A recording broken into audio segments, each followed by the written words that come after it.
کہ جو بندہ یہ وظیفہ پڑھے گا اللہ کا عرش ہل جاتا ہے، لا علاج بیماریاں ہوں، دکھ ہوں، غم ہوں، قرضے ہوں، مصیبتیں ہوں، ناکامیاں ہوں اور پریشانیاں ہوں اور ایسے حالات کے جو انسان کہے کہ بس سب تو موت ہی ہے، اس کے علاوہ کوئی راستہ نہیں، کوئی ایسی پریشانی ہو، اللہ کا نظام ہے کہ اس پہ وہ ملتا ہے جو ایمان انسان گمان نہیں کر سکتا، سوچ نہیں سکتا۔ یہ فیصل آباد کے ساتھ ماموں کانجن میں ایک درویش ہوتے تھے، صوفی عبداللہ صاحب رحمۃ اللہ علیہ، بڑے اللہ والے تھے، درویش تھے، اللہ سے مانگتے تھے، اللہ دے دیتا تھا۔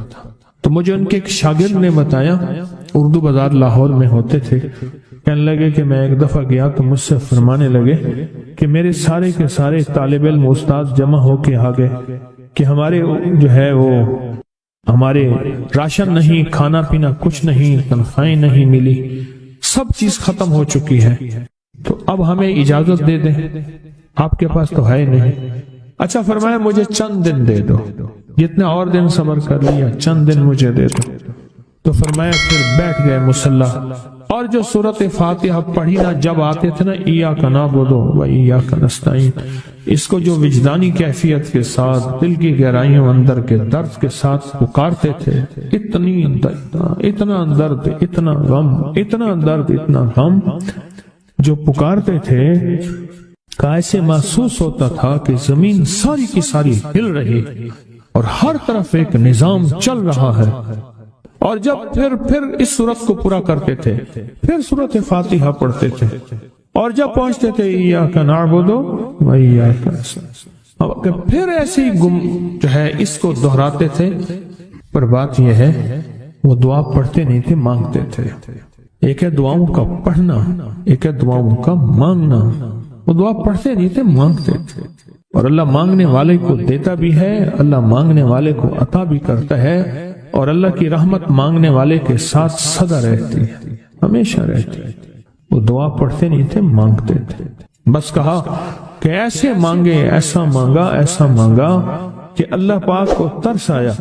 چند ہی دنوں میں فرمایا اللہ نے دکھایا کہ یہ دیگ ہے سونے کی بھری ہوئی ہے، اور میں نے آپ کے حوالے کر دی، اور تھوڑا سی ایسی جگہ ہٹائی تو وہ دیگ نکل آئی۔ تو فرمایا پھر مٹھیاں سونے کی بھر بھر کے دیتے تھے، اور کہتے تھے اس کو حسب ضرورت خرچ کرنا، خیال کرنا، کہیں فضول خرچی نہ کرنا، اسراف نہ کرنا، اللہ کے خزانے ہیں اور برکت والے ہیں، کہیں اللہ ناراض ہو کے چھین نہ لے، کہیں اللہ ناراض ہو کے چھین نہ لے۔ مجھے ایک صاحب کہنے لگے کوئی ایسا عمل بتائیں، کوئی ایسا عمل بتائیں کہ میں چاہتا ہوں میری 7 نسلوں میں رزق ختم نہ ہو، جو مہنگائی اور حالات اور پریشانیاں میں دیکھ رہا ہوں، کوئی ہے عمل؟ میں کہا بالکل ہے۔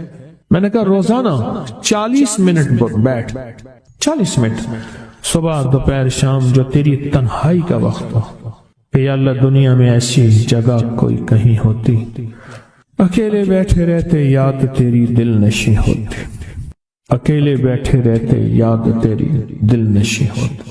40 منٹ کوئی ایسا بیٹھ 40 منٹ اس انداز سے مصلی پہ، کہیں بستر میں، کہیں ایسی جگہ جہاں سوئے نہیں، اور بس صرف ایک بار سورۃ فاتحہ پڑھا، اور اس کے بعد ایاک نعبد و ایاک نستعین کو دوہرا۔ جاگ رہے ہیں، دیکھتے رہیں، مجھے دیکھتے رہیں، میں آپ کو دیکھتا رہوں۔ آپ اللہ کے اور اس کے حبیب کے مہمان ہیں، آپ کو دیکھنا بھی ثواب ہے، آپ کو دیکھنا بھی ثواب۔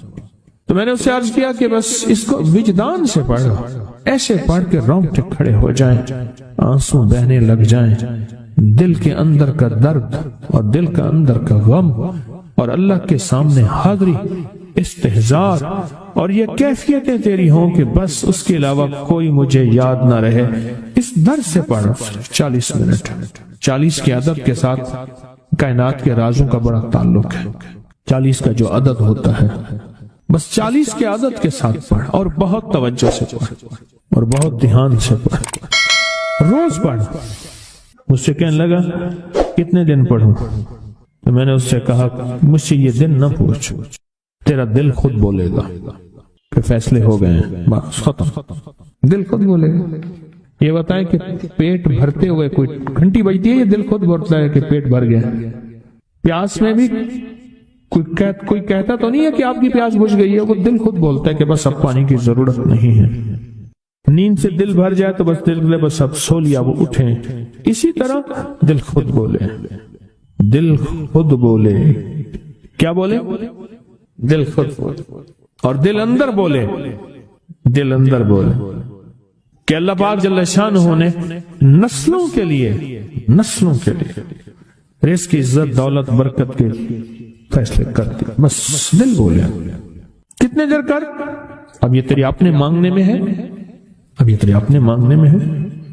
مانگنے میں کمی ہے تو دل نہیں بولے گا، اگر مانگے گا تو پتہ نہیں دنوں میں یا ہفتوں میں، جتنے میں دنوں میں فیصلہ ہو جائے۔ اور میں نے اس سے کہا کہ یہ میرے پردادا کے پردادا کا عمل ہے، ان کا یہ عمل ہے، میرے پردادا کے پردادا کا عمل ہے، جو ہماری خاندانی یادداشتوں میں یہ لکھا ہوا ہے۔ اور فرمایا اگر یہ کوئی بندہ کر لے، اللہ نسلوں کا رزق اللہ سے منوا لے۔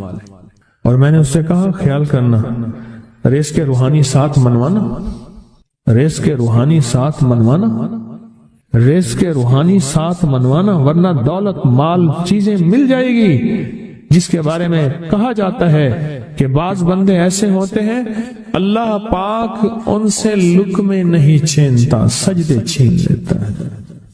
اللہ ان سے لقمے نہیں چھینتا، کیوں؟ رزق جسمانی دوسرے لفظوں میں مل رہا ہے، اور رزق روحانی اللہ چھین لیتا ہے۔ یہ جو آج آپ بیٹھے ہیں تسبیح خانے میں اور میں بیٹھا ہوں، یہ ہم روحانی دسترخوان پہ بیٹھے ہیں۔ یہ بہت بڑا دسترخوان لگا ہوا ہے، دسترخوان ہے۔ سنا ہے در یار پہ بڑی دھوم ہے، سنا ہے در یار پہ بڑی دھوم ہے، وہاں عاشقوں کا ہجوم ہے۔ یہ روحانی دسترخوان ہے، میں بھی خود محتاج ہوں، یہ روحانی دسترخوان ہے۔ تو میں نے اس سے عرض کیا کہ ایک دسترخوان نہیں مانگنا، دونوں مانگنا، رزق روحانی بھی، رزق جسمانی تو اس کو بھی ملتا ہے جس کو کلمہ نصیب نہیں ہوا، رزق جسمانی تو اس کو ہی ملتا ہے جس کو کملی والی کی غلامی نصیب نہیں ہوئی، رزق جسمانی تو اس کو ہی ملتا ہے جس کے ماتھے پہ شقاوت لکھی ہے، رزق جسمانی تو اس کو ملتا ہے جو اللہ کا نافرمان ہے، رزق جسمانی تو اس کو ملتا ہے جو اللہ کے وجود کا انکار کرتا ہے، رزق جسمانی تو اس کو ہی ملتا ہے جو آخرت اور قبر کا انکار کرتا ہے، رزق جسمانی تو اس کو ملتا ہے جو جنات اور برزخ کا انکار کرتا ہے، رزق جسمانی تو اس کو ملتا ہے جو خود کملی والی کی نبوت کا انکار کرتا ہے، وہ تو بے بہا لوگ ہیں، ان کو ملتا ہے۔ پر تجھے بھی صرف رزق جسمانی ملا اور اللہ سے یہ منوا لیا، نہ یہ نہ منوانا، اللہ سے کہنا ہے اللہ رزق روحانی بھی دے اور رزق جسمانی بھی دے، دو رزق کٹھے عطا فرما۔ کون سا رزق؟ اور رزق جسمانی بھی دے۔ کہیں ایسا نہ ہو کہ میری نسلوں میں صرف مال، دولت اور چیزیں ہوں اور تیرا نام اور تیرے حبیب کا نام نہ ہو، تیرا نام اور تیرے کملی والے کا نام نہ ہو، تیرا نام اور تیرے دوستوں کا نام نہ ہو، تیرا نام اور تیری آل و اصحاب کا نام نہ ہو۔ کہیں ایسا نہ ہو میں محروم ہو جاؤں، مجھے آل اور محمد اور آل محمد اور اصحاب محمد کی نسبتیں یہ بھی ساتھ عطا کیے رکھ۔ میں نے اس سے کہا کہ دو چیزیں مانگنا۔ اچھا قدرت کا نظام ہے تو دیوانے بھی ہوتے ہیں، یقین والے ہوتے ہیں، آپ جیسے آپ مخلص بیٹھے ہیں، اور پوری دنیا میں ہمارے ساتھ اس وقت مخلص بیٹھے ہیں جو ہماری آج کی محفل میں شریک ہیں، ہوتے ہیں دیوانے۔ اس نے یقین سے پڑھنا شروع کر دیا، مجھ سے کہنے لگا ایک وقت ایک جگہ ہو بہت بہتر۔ میں نے اس سے کہا، میں نے کہا پھر بھی اگر ایک وقت ایک جگہ میسر نہ بھی ہو تو اگر عمل کسی وقت چوک جائے، عمل کی جگہ چوک جائے، عمل کا وقت چوک جائے، مجبوری میں نہ ہو تو بہتر ہے، پر توجہ نہ چوکے، دھیان نہ جائے، استحضار نہ جائے، یقین نہ جائے، اور سچا یقین ہو کہ میرا اللہ خود کہتا ہے یہ مانگنا بھی تو اسی نے دیا ہے نا، اسی نے مانگنا دیا ہے۔ جب اس کریم نے مانگنا ہی خود دیا ہے تو عطا بھی خود کرے گا۔ نہیں خوف نارے جہیم کا کہ کرم ہے مجھ پہ کریم کا، وہ خود عطا کرے گا مجھے، اس نے مانگنا دیا دے گا۔ یقین ہو ایسا ایسا ایسا ایسا اتنا زبردست یقین ہو، اتنا یقین ہو اللہ کے ملنے پہ اور اللہ کے مانگنے پہ، اتنا یقین ہو کہ گمان اور خیال سے بالا تر یقین ہو، بہت زیادہ یقین۔ یاد رکھیے گا میری بات، میری طرف دیکھتے رہیں، یاد رکھیے گا جس کو ملا ہے یقین کی طاقت میں ملا ہے، اور جس سے چھنا ہے بے یقینی نے اس سے سب کچھ چھین لیا، بے یقینی نے اس سے سب کچھ چھین لیا۔ جس کو ملا ہے یقین کی طاقت سے ملا ہے، یقین ہو کہ میں کر رہا ہوں اور اللہ مجھے دے دے گا۔ کہا کہ کیسا یقین ہو؟ کہا جیسے بکری کے تھن دودھ سے بھرے ہوئے اور میں کہوں کہ میرے ہاتھ سے دباؤں گا اور دودھ نکلے گا، اس سے زیادہ یقین۔ اور کہا کس سے زیادہ یقین؟ کہا کہ ایک بڑا نوٹ ہو اور بڑا نوٹ کے اندر جو ہے ایک آنے کی چیز آنی ہے، تو میں کہوں گا اس سے تو اس کی نوٹ کے اندر تو ہزاروں آنے ہیں، اور میں ایک آنے کی چیز، ایک ٹکے کی چیز لوں گا اور میرا کام بن جائے گا۔ اس سے زیادہ یقین ہو، اور اس سے کہیں زیادہ یقین ہو کہ سخت پیاس ہے اور میں پانی کو دیکھوں، اور پانی کو دیکھتے ہی مجھے یقین ہو کہ اس سخت پیاس میں میرا پیاس بجھ جائے گی، پیٹ بھر جائے گا۔ اس سے کہیں زیادہ یقین ہو۔ میں پھر بھی یقین کو نہیں سمجھا سکا، علم بھی محدود ہے، الفاظ بھی میرے پاس محدود ہیں۔ اس سے کہیں زیادہ یقین ہو، اس سے کہیں زیادہ یقین، اور بہت زیادہ یقین، اتنا یقین۔ کیا خیال ہے؟ آپ چاہیں گے اپنی نسلوں کے لیے بخت، رزق، نصیب اور مقدر منوا لیں؟ کیا خیال؟ وہ بڑا کریم ہے۔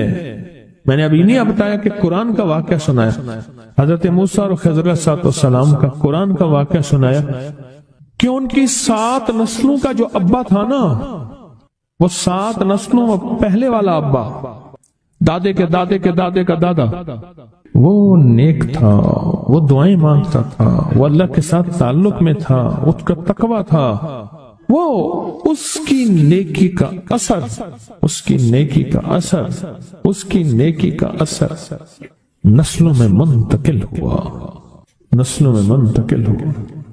پڑھ لیں، مانگ لیں، اللہ سے کر دیں کہ اللہ میرے لیے اور میری نسلوں کے لیے رزق روحانی اور رزق جسمانی کے فیصلے کر دیں، رزق روحانی اور رزق جسمانی کے فیصلے کر دیں۔ شاہ عبد الرحیم تھے شاہ ولی اللہ رحمت اللہ علیہ کے والد محترم۔ انہوں نے شاہ ولی اللہ سے کہا بیٹا میں تجھے روحانی مشقیں کرا رہا ہوں، ایک مشق ایک بھی کر لے، اپنے لیے اور اپنی نسلوں کے لیے اللہ سے رزق منوا لے، اللہ سے رزق منوا لے۔ تو پوچھا کہ حضرت میں رزق کیسے منواؤں؟ فرمایا کہ کچھ وقت ایسا نکالا کر، ایسا وقت نکالا کر 2 گھڑی اور 3 گھڑی کا، ایک ساتھ 2 گھڑی اور 3 گھڑی، ایک ساتھ تقریباً 21 منٹ کی ہوتی ہے، تقریباً 21 منٹ کی، 2 ساتیں مل جائیں تو 40 منٹ بنتے ہیں، تو ایک ساتھ 2 ساتھ 3 ساتھ کی گھڑی میں کہ بیٹھ کے نا سورۃ فاتحہ اور اس میں ایاک نعبد و ایاک نستعین کا تکرار اور استحضار کیا کر، اور ایسا کیا کر تیری آنسوں بہیں، تیرا دل روئے، تیری آنکھیں روئیں، تیرے رونگٹے کھڑے ہوں اور رواں رواں، اور اس کے اندر سے تیرا پل پل، تیرا من، تیرا جذبہ، تیری سوچیں بولیں، کیا بولے؟ ایاک نعبد و ایاک نستعین۔ ایک میلہ تھا اللہ کے نیک بندوں کا، تو اس میں 70 اولیاء جمع ہوئے، 70 اولیاء جمع ہوئے۔ ہر اللہ کے ولی نے کہا کہ آپ کوئی ایسا وظیفہ بتائیں، ایسی تصویر بتائیں، ایسا ذکر بتائیں جو اللہ کے عرش کو ہلائے اور جو اللہ کی ذات کو متوجہ کر دے، جو اللہ کے تعلق کو نصیب کر دے، کوئی ایسا ذکر، کوئی ایسی تصویر بتائیں۔ فرمایا سب نے بتایا کہ سورۃ فاتحہ ہے، اور اب سب سے پوچھا سورۃ فاتحہ میں کوئی ایسا جز بتائیں جو سورۃ فاتحہ کا دل ہو۔ سورۃ یاسین قرآن کا دل، لیکن سورۃ یاسین کا دل سلام قولا من رب الرحیم۔ ہر سورت کے اندر اللہ پاک نے کچھ نعمتیں، کچھ نقطے رکھے ہیں تو فرمایا سورت فاتحہ کا دل. تو میلے میں جتنے بھی اولیاء 70 بیٹھے تھے سب نے کہا کہ اگر سورت فاتحہ کا دل پانا ہے تو وہ صرف کیا ہے؟ ایاک نعبد و ایاک نستعین. اس کا مفہوم عام سادہ سے یہ ہے کہ مولا غلامی تیری در کسی اور کا. جب غلام تیرے ہیں، منگتے تیرے ہیں، بھکاری تیرے ہیں، محتاج تیرے ہیں، پھر در بھی تیرا ہے، پھر در بھی تیرا ہے اور کسی کا در مولا نہیں ہے. پھر در بھی تیرا ہے، تیرے در کے ہم محتاج، تیرے بر کے ہم غلام. تو میں نے اس سے کہا کہ یہ وظیفہ کر، سارا دن پڑھی ایاک نعبد اور کام بھی کرتا رہے، وضو بے وضو چلتا بھی رہے، یہ پڑھتا بھی رہے، پڑھتا بھی رہے، پڑھتا بھی رہے. چند دن چند ہفتے یہ عمل کر، اور رات سوتے ہوئے سورت فاتحہ پوری کر 40ویں، اور پھر درود پاک پڑھتے پڑھتے سو جا.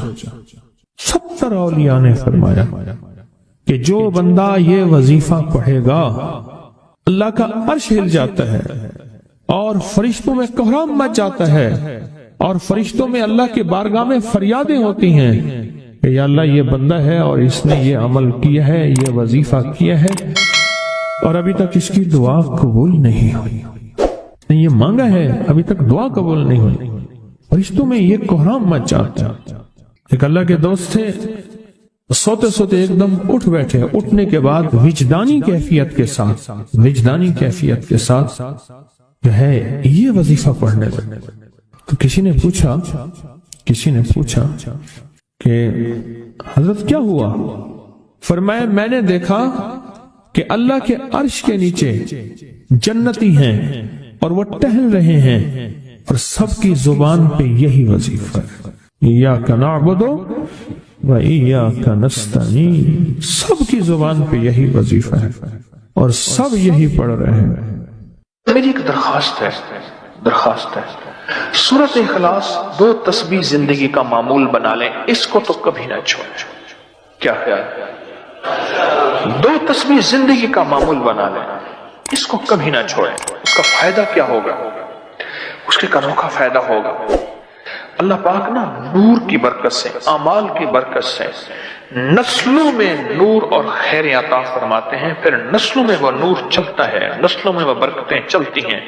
بعض اوقات دوسری نسل میں، بعض اوقات تیسری نسل میں، اور بعض اوقات اسی نسل میں. عرض کر رہا تھا کہ اپنی زندگی میں اس نور کی روشنی کو ساتھ لے کر چلیں. 2 تسبیح سورت اخلاص کی تو زندگی میں نہ چھوڑیں. سفر میں جا رہے ہیں، حضر میں جا رہے ہیں، صحیح جا رہے ہیں، پیدل چلتے پڑھ لیں، گاڑی چلاتے پڑھ لیں، گاڑی میں بیٹھے پڑھ لیں، کہیں دفتر میں بیٹھ کے پڑھ لیں، مجبوراً وضو نہیں تو بھی پڑھ لیں، پر چھوڑے نہیں. کیوں؟ آپ کی زندگی میں اس کا نور نسلوں میں منتقل ہوگا اور اس کا نور نسلوں میں جائے گا اور نسلوں میں رزق، دولت، عزت کے اللہ دروازے کھول کے دکھائے گا. ایسا نور ملے گا آپ سوچ نہیں سکتے. ایسا نور ملے گا. کون سا مسلمان ہے جو کہتا ہے مجھے سورت قل ہو اللہ، سورت اخلاص نہیں آتی؟ ہر بندے کو آتی ہے. اگر کوئی کمزور علم رکھنے والا ہے تو تھوڑی سی محنت کرے، یاد کرے تو اس کو یاد ہو سکتا ہے. ایک میں آپ کو عجیب بات بتاؤں. شیخ ابوالحسن شاذلی رحمت اللہ علیہ، شاذلی سلسلہ، کہ جب تو اللہ سے خالص محبت کرنا چاہتا ہے اور چاہتا ہے کہ اللہ اس کے حبیب کی خالص محبت تیرے دل میں اتر جائے، اللہ اس کے حبیب کی خالص محبت تیرے دل میں اتر جائے، اور قیامت کے دن جب اعلان ہو وَامْتَازُوا الْيَوْمَ أَيُّهَا الْمُجْرِمُونَ، مجرم علیحدہ ہو جائیں، ہمارے دوست علیحدہ ہو جائیں، ولی علیحدہ ہو جائیں، بدکار علیحدہ ہو جائیں، تو اس وقت تو اللہ کے دوستوں کی لسٹ میں ہو تو ایک عمل کر لے. فرماتے ہیں وہ عمل ہے کہ سورت اخلاص کو اپنے دل کی دنیا میں جگہ دے دے. اللہ اکبر. شیخ ابوالحسن شاذلی رحمت اللہ علیہ فرماتے ہیں، اور فرمایا جو سورت اخلاص پڑھے گا وہ حالت ایمان سے دنیا سے رخصت ہوگا. حالت ایمان دنیا میں سے رخصت ہوگا اور ایمان کی آخری کیفیت میں رخصت ہوگا. اور ایک اللہ کے ولی نے اپنا مشاہدہ بیان کیا. میرے پاس لوگ آئے رزق کی تنگی میں مبتلا تھے، میرے پاس لوگ آئے بدحال ہو چکے تھے، میرے پاس ایسے لوگ آئے جن کی تنخواہیں بچتی نہیں تھیں، میرے پاس ایسے لوگ آئے جن کے گھر میں جھگڑے ناچاکیاں تھیں، اور میرے پاس ایسے لوگ آئے جن کی زندگیاں تنگ تھیں اور جو نیکی کرنا چاہتے تھے کر نہیں سکتے تھے، خیر میں آنا چاہتے تھے آ نہیں سکتے تھے، اور برائیاں ان کا راستہ چھوٹی نہیں تھی اور نیکی کے دروازے بند تھے۔ کہا میں نے ان سے کہا کہ 2 تسبیح سورت قل ہو اللہ کی پڑھ لو۔ جب سے انہوں نے پڑھنا شروع کیا سورت قل ہو اللہ ان کا ضامن بن گیا، اور سورت اخلاص ان کا سہارا بن گئی، اور سورت اخلاص ان کا ساتھی بن گئی، اور سورت اخلاص ان کا محافظ بن گئی، اور سورت اخلاص ان کا معاون بن گئی، اور سورت اخلاص ان کو زندگی میں لے کر چلنے والی روشنی بن گئی، اور ان سے سارے اندھیرے چھٹ گئے اور ساری ظلمتیں چھٹ گئیں، اور خیریں اور برکتیں ان کی چوکھٹوں ان کے دروں کو مالا مال کر دی۔ اللہ کے ولی اپنا مشاہدہ اپنا تجربہ بتاتے ہیں کہ جس نے 200 دفعہ سورت اخلاص پڑھی اللہ پاک اس کو ہمیشہ خیروں سے نوازیں گے اور برکتوں سے نوازیں گے۔